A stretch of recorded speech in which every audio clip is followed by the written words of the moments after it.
everyone, welcome to Story Time with Miss Sam. For this week, our theme is going to be rockets and going to outer space. So today we're going to start off with our usual song, Zoom, Zoom, Zoom, and it fits our theme perfectly because we're going to the moon. All right, get our hands together. Ready? Zoom, zoom, zoom, we're going to the moon. Zoom, zoom, zoom, we're going to the moon. If you want to take a trip, climb aboard my rocket ship. Zoom, zoom, zoom, we're going to the moon. Zoom, zoom, zoom, we're going to the moon in 5, 4, 3, 2, 1. Blast off! All right, here we go. So our first book is called May Among the Stars, and it's based after a true story about a woman who wanted to go to outer space, May. So,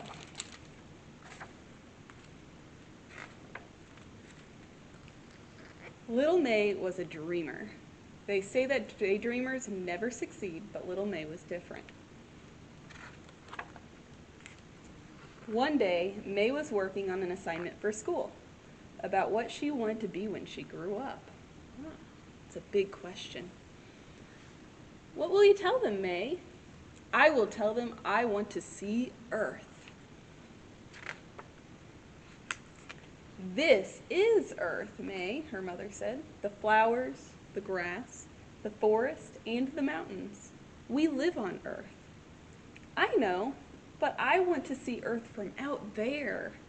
She's pointing out there. That's an amazing plan, little May. Then you have to become an astronaut. That way you can see Earth from space. Astronaut? Do you think I could do that? Of course you can. If you can dream it, if you believe it, and work hard for it, anything is possible. May asked her mom to take her to the library. She searched for books about space and astronauts. We have lots of those at our library. After dinner, May drew pictures of space, and she even made her own astronaut costume out of old orange curtains and cardboard boxes. It's a pretty nice astronaut suit there. Later, she asked her dad, "But how do I become an astronaut? It seems impossible." You will find your way, May, because if you dream it, believe in it, and work hard for it, anything is possible.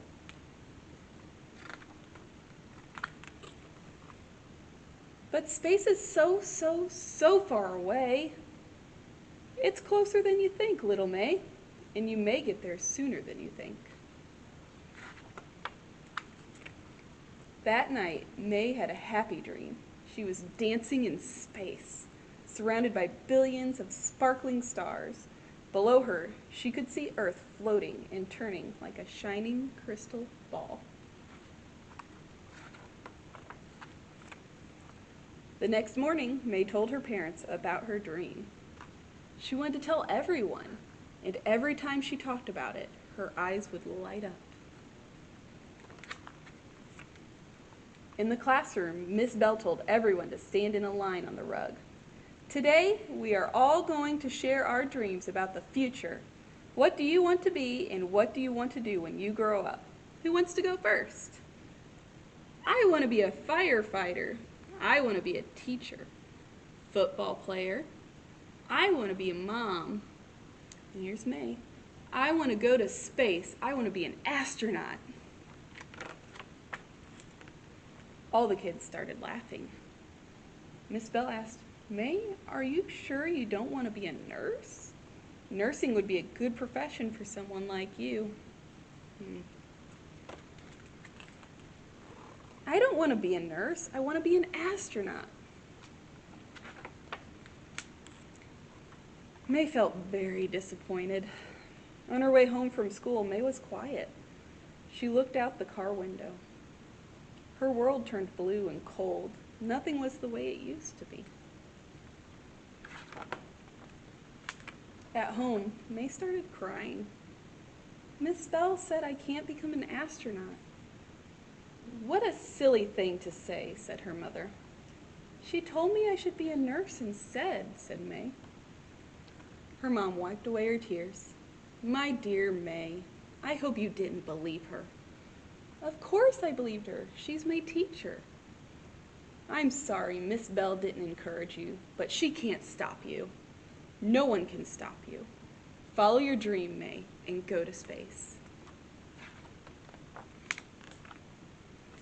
Thank you, Mom. I promise when I get to space, I will wave to you and Dad from the spaceship. Her mom took her hand and they started dancing. You must always repeat to yourself, if I can dream it, if I can believe in it, and if I work hard for it, anything is possible. May went on dreaming, believing, and working really hard, and guess what? She went to space and waved to her mom and dad on Earth. And this one is based off of Dr. Mae Jemison, who was the first African-American woman to go to outer space. Oh, what a wonderful story. All right, our next one's a little bit more make-believe. And it is about Sadie Sprocket builds a rocket. And here we have our Sadie Sprocket.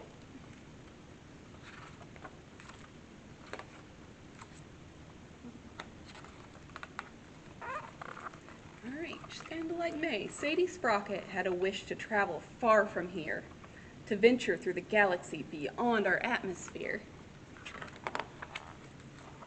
She checked out every book on space, learned all there was to know. No one's been to Mars, she said. I'll be the first to go. So one day Sadie drew a map to navigate the stars.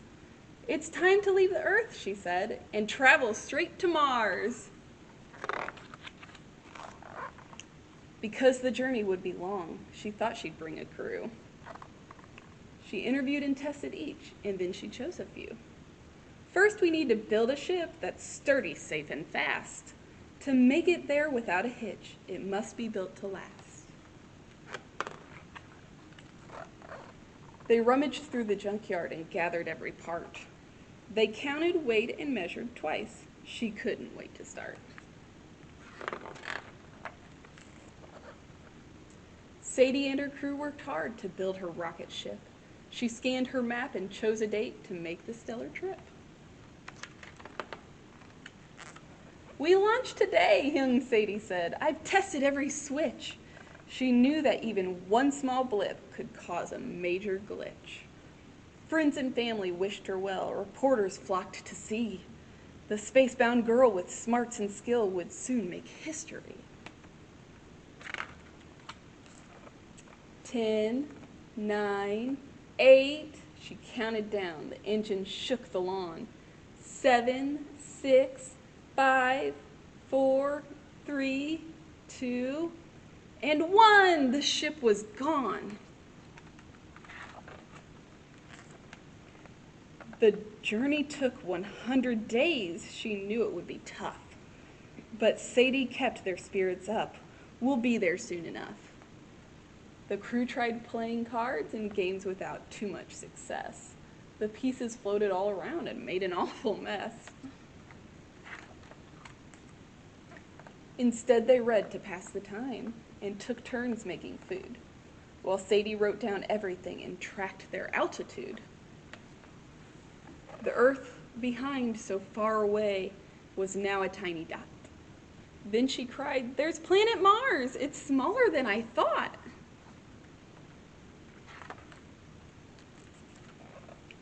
As their ship was closing in, the captain told her crew, "We'll set up camp and gather samples. We've got work to do." Sadie scanned her map of Mars and found a place to land. "We'll put the ship down over here upon this level sand."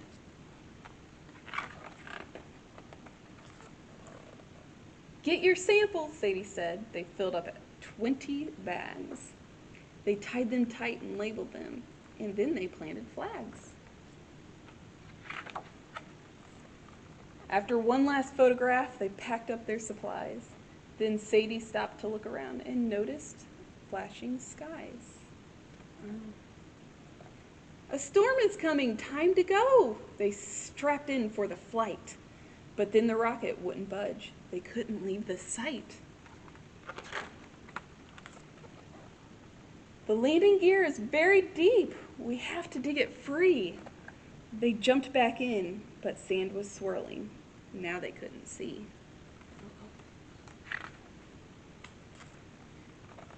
When the storm had settled down, they got their chance to fly. But then the rocket wouldn't start. There's one thing left to try. I wonder what it is. She quickly grabbed her rocket tools and checked the circuit board. They cleared the sand and fixed the wires. Power was restored. Once the ship had warmed enough, and she shouted, "Time to blast!" They zoomed by stars and asteroids and made it home at last. Sadie made the nightly news. The world now knew her name. The first to land on planet Mars had rocketed to fame. She'd triumphed in her mission, but Sadie wasn't done. This pioneer of space had plans. She'd only just begun. "One more question, please," they said. "What's next for you, Miss Sprocket?" "Maybe Neptune, but for that, I'll need a bigger rocket." That's it, the end. That's about Sadie Sprocket. And next, I have a little flannel board about rockets. So follow me there. All right, everyone, welcome to our flannel board. This one's about 5 little rockets. As you can see, we have 1, 2, 3, 4, and 5. And here's how it goes. 5 little rockets ready to zoom. This one says, "There's not enough room." Starts its engine, ready to fly, looks at the others, and waves goodbye, and then off it goes. 4 little rockets ready to zoom. This one says, "There's not enough room." It starts its engine, ready to fly, looks at the others, and waves goodbye.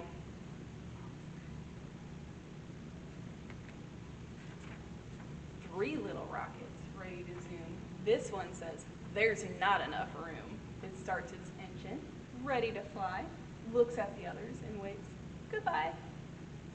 There it goes. 2 little rockets ready to zoom. This one says, "There's not enough room." It starts its engine, ready to fly, looks at the others, and waves goodbye.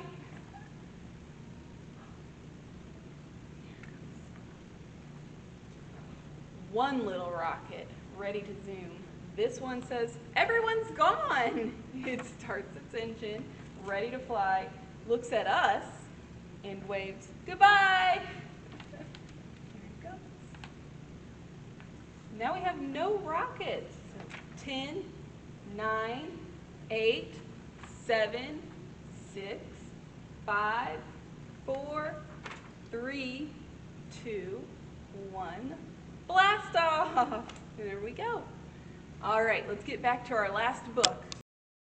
All right, everyone, welcome back. This is our last book for the day.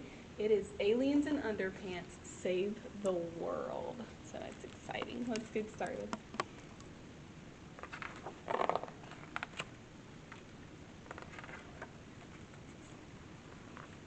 Aliens love underpants. It's lucky that they do. For underpants saved our universe. Sounds crazy, but it's true. On one pants-pinching mission, the aliens zoomed through space. The spaceships shook and wobbled. Their hearts began to race.